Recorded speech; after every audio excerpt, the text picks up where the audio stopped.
Start. This is a sine bar.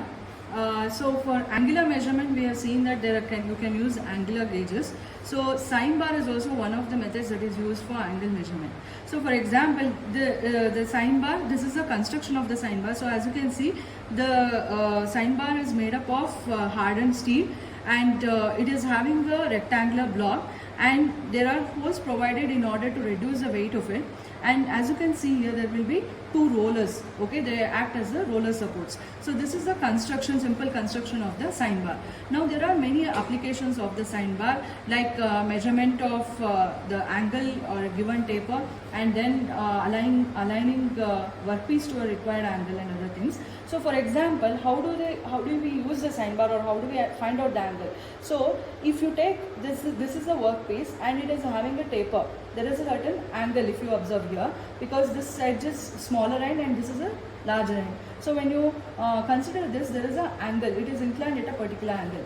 If I want to find out the angle of this particular workpiece, then I am going to keep it on the surface of the sine bar.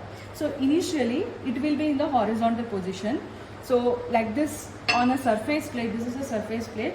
On the surface plate I have kept it. So initially it will be like this.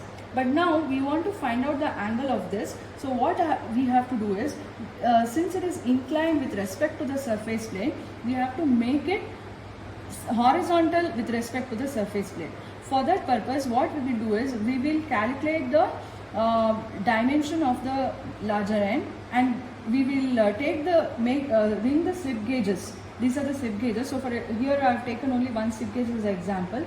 So whatever is the exact length of this or the height of this particular workpiece, that much height I need to take it in the slip gauge, and then I'm going to keep it below one of the rollers. So now when you make it, the top surface, it becomes exactly parallel to the surface plate.